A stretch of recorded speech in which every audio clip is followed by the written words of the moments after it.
Hello everyone. Today we will start chapter 3rd, pair of linear equations in two variables. In this video we will discuss some basic concepts related to this chapter. First of all, we will try to understand the name of this chapter, which is pair of linear equations in two variables. क्या name है हमारे पास chapter 3rd का? Pair of linear equations in two variables. सबसे पहले variables के बारे में discuss करेंगे. वेरिएबल्स क्या होता है? वेरिएबल्स आपको बहुत बार बताया गया. वेरिएबल्स मीन्स जिसकी वैल्यू फिक्स्ड नहीं होती है, नॉट फिक्स्ड, चेंज होती है जिसकी value. Means alphabets x, y, z, p, q. Mathematics में हम जो ये अल्फ़ाबेट्स यूज़ करते हैं x, y, z, p, q, इनकी वैल्यूज़ फिक्स्ड नहीं होती है, चेंज होती रहती है. मीन्स फर्स्ट क्वेश्चन में अगर आपकी एक्स की वैल्यू 5 आई है तो सेकंड क्वेश्चन में भी एक्स की वैल्यू 5 ही आएगी. ये ज़रूरी नहीं है, कुछ भी आ सकती है वैल्यू. 3, 2, -1 और 0 कैन बी, 0 भी आ सकती है उसकी वैल्यू. तो इसीलिए हम इन अल्फ़ाबेट्स को क्या बोलते हैं? वेरिएबल्स. क्लियर है? वेरिएबल्स क्लियर हो गया. अब यहाँ पे हमें गिवन है two variables. Two variables means X and Y. First condition हम यहाँ पे यूज़ करते हैं टू वेरिएबल्स, एक्स और वाई हमने ले लिया. No next is linear equations. Linear equation क्या होता है इसको समझते हैं. लीनियर इक्वेशंस सबसे पहले डिस्कस करते हैं. लीनियर. लीनियर क्या होता है? ऐसी इक्वेशंस जहाँ पे हमारे वेरिएबल्स, जो वेरिएबल्स होंगे उनकी जो हाईएस्ट पावर होती है, हाईएस्ट पावर वो क्या होगी? 1. और we can say degree. Degree क्या होनी चाहिए? 1 होनी चाहिए. उस टाइप को हम क्या बोलते हैं? लीनियर. बट वो इक्वेशन कब बनेगा? जब वहाँ पे हमारे पास इक्वालिटी का साइन गिवन होगा. क्लियर है? अब 3 कंडीशंस आ गई हमारे पास. Two variables means we are taking here x and y. Linear equations. Linear equation किस टाइप में होती है? वेरिएबल्स में मीन्स हाईएस्ट पावर क्या होनी चाहिए? 1 होनी चाहिए, डिग्री 1 होनी चाहिए. And third one is equation यानी इक्वालिटी का साइन हमें गिवन होना चाहिए. टोटल 3 कंडीशन होगी. First two variables, second sign of equality and third degree should be 1. आगे हमें गिवन है पेयर. पेयर मीन्स पेयर्स में होना चाहिए, यानी हमारे पास 2 इक्वेशंस होनी चाहिए. कितनी इक्वेशंस होनी चाहिए? 2 इक्वेशंस. अब टोटल कितनी कंडीशंस हो गई हमारे पास? 4. First one is 2 variables should be there, second sign of equality, third degree of variable 1 and fourth one is there should be degree 1 and fourth one is 2 equations should be there. अब देखते हैं हमारे पास इस type के क्या example होंगे. Example discuss करते हैं. कोई भी हम यहाँ पे फर्स्ट इक्वेशन ले रहे हैं. 3x + 5y + 7 = 0. And second equation ले लेते हैं. 2x + 4y + 3 = 0. देखते हैं ये 4 कंडीशन हमारे पास फुलफिल हो रही है. 2 variables, yes, X Y. Second sign of equality. Sign of equality भी गिवन है. Third one is degree should be 1. Check करते हैं. यहाँ पे हमारे पास वेरिएबल एक्स गिवन है, डिग्री 1 है, हाईएस्ट पावर. यहाँ भी हमारे पास पावर 1 है.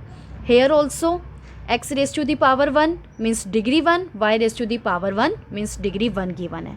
Fourth one is 2 equations. Yes, 2 equation भी है. तो हम बोल सकते हैं this is the example of a pair of linear equations in 2 variables. अब इन इक्वेशन से हम जनरल फॉर्म बना सकते हैं. तो किस टाइप में आएगी हमारी general form? ax + by + c = 0. And second ax + by + c should be = 0. Clear है? अब देखिए यहाँ पे आपके पास 2 इक्वेशंस है, इसी फॉर्म में है, बट ये दोनों इक्वेशंस तो सेम होगी. दोनों को सेपरेट करने के लिए क्या करेंगे हम? यहाँ कोफिशिएंट्स को एंड कांस्टेंट को नेम दे देते हैं। a1x plus b1y plus c1 is equal to 0 and second a2x plus b2y plus c2 is equal to 0। ये हमारे पास क्या आ गई, general form of a pair of linear equations in two variables. देखते हैं introduction. First is two linear equations. Yes, two linear equations are here with two same variables. Two linear equations with two same variables are called pair of linear equation. क्या बोलते हैं उसे, pair of linear equations in two variables. Next point is general form of these type of equations is.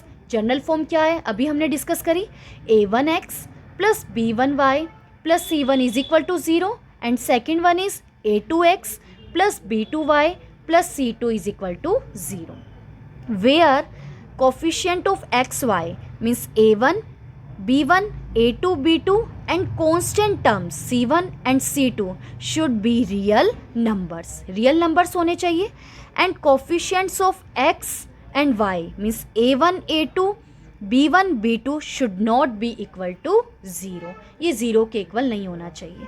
ये points तो हमारे हो गए related to topic of this chapter, title of this chapter which is pair of linear equations in two variables.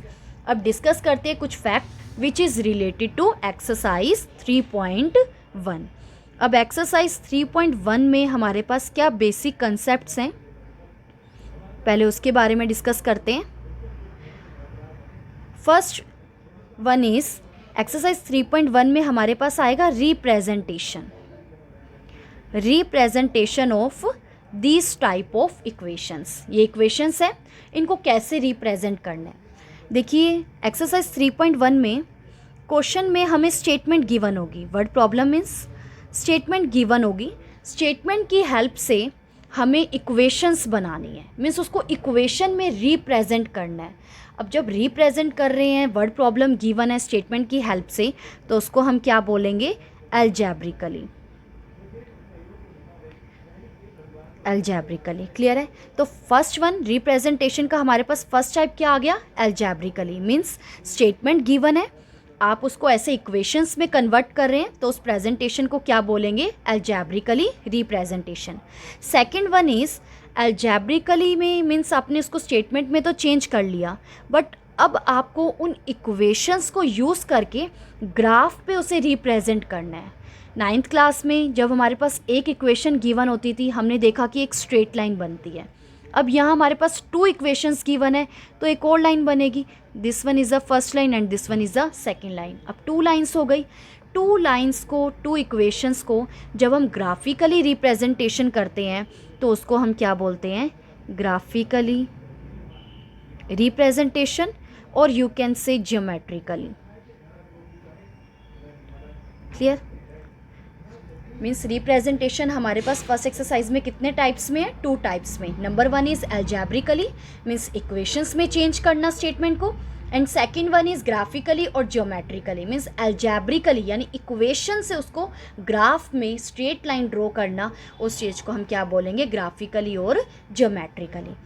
अब 9th class में हमने जब 2 equations को एक ग्राफ में रिप्रेजेंट करा था, तो हमारे पास कुछ केसेस आए थे। ग्राफिकली में हमारे पास कुछ केसेस आए थे। First case was intersecting lines, means आपको 2 लाइन्स गिवन है, फर्स्ट इक्वेशन से एक लाइन आ जाएगी, सेकंड इक्वेशन से सेकंड लाइन आ जाएगी, और वो 2 लाइन्स क्या कर सकती है, इंटरसेक्ट भी कर सकती है। सेकंड पैरेलल लाइन्स, अब 2 लाइन्स है तो वो लाइन्स पैरेलल भी हो सकती है। Clear. Now third one is coincident lines. Clear है। अब कोइंसिडेंट लाइन कैसी होती है, एक लाइन आपको गिवन है, उसी के ऊपर ओवरलैप करके सेकंड लाइन जा रही है, तो उसको हम क्या बोलते हैं, कोइंसिडेंट लाइन्स। अब ये तो आ गया हमारे पास representation of pair of linear equations lines. First one is intersecting, second parallel lines and third coincident lines. Representation तो कर दिया हमने इक्वेशंस का, बट अगर हमें बोला जाए find the solution, find solution means find the value of variables, हमें वेरिएबल्स की वैल्यू फाइंड करनी है। मीन्स यहाँ पे इक्वेशन में एक्स और वाई गिवन था, मीन्स हमें एक्स एंड वाई की वैल्यूज़ फाइंड करनी है।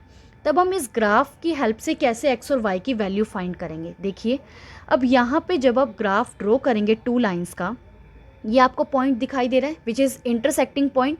अब ये ग्राफ में भी आप देख सकते हैं यहाँ पे ये इंटरसेक्टिंग पॉइंट है। इस इंटरसेक्टिंग पॉइंट से हम कोऑर्डिनेट फाइंड आउट कर सकते हैं। यही जो कोऑर्डिनेट्स आएंगे हमारे पास, एक्स और वाई की वैल्यूज़ आएगी, X means abscissa and Y means ordinate, ये जो एक्स और वाई की वैल्यू आएगी यही हमारे पास क्या होंगे, सॉल्यूशंस। क्लियर है। मीन्स इंटरसेक्टिंग लाइंस में आप देख सकते हैं कि एक ही पॉइंट ऑफ इंटरसेक्शन है, तो यहाँ से हमारे पास कितने सॉल्यूशन आएंगे, ओनली वन सॉल्यूशन, और you can say unique solution. हमारे पास यूनिक सॉल्यूशन आएगा from the intersecting lines. Now parallel lines, parallel lines में ये दोनों लाइन कहीं भी इंटरसेक्ट नहीं हो रही। अगर इंटरसेक्ट नहीं हो रही है तो हम एक्स और वाई की वैल्यूज़ कैसे फाइंड आउट करेंगे, मीन्स एक्स और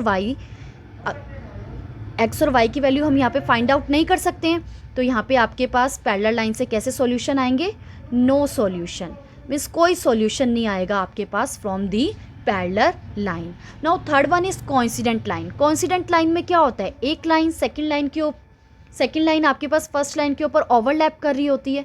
ओवरलैप कर रही है तो मीन्स आप यहाँ पे कितने भी पॉइंट्स फाइंड आउट कर सकते हैं, एक ही लाइन के ऊपर तो है, बार बार इंटरसेक्ट कर रही है, तो मीन्स कोइंसिडेंट लाइन से हमारे पास इनफाइनाइटली मैनी सॉल्यूशंस आएंगे, इनफाइनाइटली मैनी सॉल्यूशंस। क्लियर है। इंटरसेक्टिंग लाइन से we can find only one solution और यूनिक सॉल्यूशन, पैरेलल लाइन से कोई सॉल्यूशन नहीं आएगा, एंड कोइंसिडेंट लाइन से हमारे पास बहुत सारे सॉल्यूशंस आएंगे। ये जो सॉल्यूशन वाला कंसेप्ट है इसे हम एक्सरसाइज 3.2 में डिस्कस करेंगे। क्लियर है। एक्सरसाइज 3.1 में रिप्रेजेंटेशन डिस्कस करेंगे एंड एक्सरसाइज 3.1 में सॉल्यूशंस के बारे में डिस्कस करेंगे। अब देखते हैं क्या है, इंट्रोडक्शन आपको समझा दिया गया है। Now next one is representation of equations. First is algebraically, second one is graphically और ज्योमेट्रिकली। ग्राफिकली ज्योमेट्रिकली में फर्स्ट केस हमारे पास आता है intersecting lines, second case parallel line and third one is coincident line. ये concept तो है हमारे पास exercise 3.1 में। क्लियर। अब 3.2 का जो कंसेप्ट है आपके पास फाइंड द सॉल्यूशन, उसके भी हमारे पास 2 मेथड्स हैं। सॉल्यूशन फाइंड आउट करने के हमारे पास 2 मेथड्स हैं। Solving a pair of linear equations. 2 methods हैं हमारे पास। फर्स्ट वन इज ग्राफिकली, अभी आपको समझाया था। First one is graphical method, graph में लाइंस को पॉइंट कीजिए and then straight lines draw कीजिए and find out the number of solutions और find the values of x and y. Second one is algebraic method. Algebraic method में हमारे पास total 3 methods हैं solutions find करने के। Number 1 is substitution method, second one is elimination method and third one is cross multiplication method. Cross multiplication method. Clear है। अब ये तो एक्सरसाइज 3.2 में हम डिस्कस कर लेंगे। सब्स्टिट्यूशन मेथड हम एक्सरसाइज 3.3 में डिस्कस करेंगे, एलिमिनेशन 3.4 एंड क्रॉस मल्टीप्लिकेशन 3.5 में डिस्कस करेंगे। क्लियर है। अब देखिए, अगर ग्राफिकली मेथड से हमें एक्स और वाई की अगर वैल्यूज़ फाइंड आउट करनी है तो हमें क्या करना पड़ेगा, पहले स्टेटमेंट गिवन होगी तो उसे एल्जेब्रिकली रिप्रेजेंट करेंगे। एल्जेब्रिकली हमारे पास इक्वेशंस आ जाएगी, फिर हम उसको ग्राफिकली मीन्स ग्राफ में रिप्रेजेंट करेंगे और देखेंगे कि वो किस टाइप की लाइंस बना रही है, इंटरसेक्टिंग, पैरेलल या कोइंसिडेंट लाइंस बना रही है। फिर जिस टाइप में भी हमारे पास लाइन बन रही होगी फिर हम ग्राफ से फाइंड आउट करेंगे कि वो कहाँ पे इंटरसेक्ट कर रही है। अगर इंटरसेक्ट कर रही होगी तो हम कोऑर्डिनेट्स चेक करेंगे और फिर एक्स और वाई की वैल्यू बताएंगे। मीन्स अगर हमें सॉल्यूशन फाइंड करना है, एक्स और वाई की वैल्यू फाइंड आउट करनी है तो इतना सारा प्रोसेस करना पड़ेगा। स्टेटमेंट से एल्जेब्रिकली से ग्राफिकली, देन ग्राफ से we will find the intersecting point and then the solution of x and Y. But अगर हमें कोई शॉर्टकट मेथड मिल जाए तो हम डायरेक्टली एक्स और वाई की वैल्यू से पता लगा ले कि उसके कितने सॉल्यूशंस हैं तो ईजी हो जाएगा। तो देखते हैं वो मेथड हमारे पास क्या है। इक्वेशंस हमें गिवन होती है, 2 equations, a1x b1y plus c1 is equal to 0, ये फर्स्ट इक्वेशन होगी। And second equation a2x plus b2y plus c2 is equal to 0। इन इक्वेशंस से हम ग्राफिकली तो ईजिली रिप्रेजेंट कर लेते हैं कि वो इंटरसेक्टिंग लाइंस है, पैरेलल लाइंस है या कोइंसिडेंट लाइंस है या उसके कितने सॉल्यूशंस होंगे। बट अगर हमें कोई डायरेक्ट शॉर्टकट मेथड यूज़ करना हो तो हम क्या करेंगे, just focus on this coefficients and constant term. Coefficients और कांस्टेंट टर्म्स पे फोकस करना है। देखिए सबसे पहले हम क्या करेंगे, a1 upon a2, b1 by b2, c1 by c2 values लिखेंगे, मीन्स रेशोज़ फाइंड आउट करेंगे। a1 बाय a2 यानी कि कोफिशिएंट्स ऑफ एक्स का ratio, coefficient of Y and constant term. इन रेशोज़ को हम क्या करेंगे, कंपेयर करवाएंगे। क्लियर है? अब हम इन रेशोज़ को कंपेयर करवाएंगे। a1 by a2 if is not equal to b1 by b2, अगर a1 by a2 b1 by b2 के इक्वल नहीं है तो आपके पास कैसी लाइंस आ जाएगी, इंटरसेक्टिंग लाइंस। जस्ट कोफिशिएंट्स की हेल्प से हम फाइंड आउट कर सकते हैं नेचर ऑफ लाइंस। नहीं तो फर्स्ट मेथड में हमें क्या करना पड़ा था, स्टेटमेंट से पहले एल्जेब्रिकली रिप्रेजेंटेशन करना पड़ा था, देन ग्राफिकली से फिर हम बता रहे थे कि वो इंटरसेक्टिंग लाइंस है या नहीं है। यहाँ पे हम डायरेक्ट कंपेयर करवा लेंगे रेशोज़ को और फिर पता लगा लेंगे क्या वो इंटरसेक्टिंग लाइंस है या फिर नहीं है। फर्स्ट, सेकेंड अगेन दोबारा से कंपेयर करवाते हैं। a1 by a2 is equal to b1 by b2 and also equal to c1 by c2। अगर तीनों के रेशोज़ इक्वल आ जाए, कोफिशिएंट्स ऑफ एक्स के ratios, coefficients of Y and constant term, अगर इनके रेशोज़ हमारे क्या हैं, इक्वल हैं, तो वो किस टाइप की लाइन होएगी, coincident lines. Clear? Now third one is if a1 by a2 is equal to b1 by b2 but not equal to c1 by c2। a1 by a2 equal है b1 by b2 के, but it is not equal to c1 by c2। अगर इस type की हमारे पास condition है तो lines कैसे बनेगी, उन दोनों इक्वेशन से पैरेलल लाइंस। क्लियर है? इंटरसेक्टिंग लाइंस है तो हम बोल सकते हैं unique solution, means only one solution. और अगर कोइंसिडेंट लाइन होगा तो इनफाइनाइटली मैनी सॉल्यूशंस, और पैरेलल लाइंस होगी तो कोई सॉल्यूशन नहीं, नो सॉल्यूशन। क्लियर? एक और टॉपिक आएगा हमारे पास, कंसिस्टेंसी। कंसिस्टेंसी से रिलेटेड। अब ये कंसिस्टेंसी क्या होता है, अगर आपके कोई सॉल्यूशन आ रहा है मीन्स वो लाइंस कैसी होगी, कंसिस्टेंट। यहाँ पर भी आपके पास सॉल्यूशंस आ रहे हैं तो वो दोनों लाइंस आपके पास कैसी होगी, कंसिस्टेंस। अगर कोई सॉल्यूशन नहीं आ रहा then we can say inconsistent. Clear है? ये टॉपिक हो गए हमारे चैप्टर से रिलेटेड। ये कंसेप्ट हम एक्सरसाइज 3.2 में यूज़ करेंगे। क्लियर है? नोटबुक में आप कैसे रिप्रेजेंटेशन करेंगे, first of all chapter name, pair of linear equations in 2 variable, second introduction, definition, and then general form. Third one is representation of equation. First one algebraically, second graphically and geometrically, and then nature of lines. First one is intersecting lines, second one parallel lines, and third one is coincident line. Then आप solution कैसे find out करना है उसके बारे में लिखेंगे. Solving a pair of linear equations by two method. Number one is graphical and number two is algebraic method. Algebraic method में भी हमारे पास टोटल 3 मेथड्स हैं. Number one is substitution method, number two is elimination method and number third is cross multiplication method. Then आप table show करेंगे. Comparison of ratios. Graphical representation means A1 by A2. If it is not equal to B1 by B2 then हमारे पास intersecting lines आ जाएगी और unique solution आ जाएगा. Consistency अगर check करेंगे तो कैसी कंसिस्टेंसी होगी, वो लाइन्स हमारे इक्वेशंस हमारी कंसिस्टेंट होगी.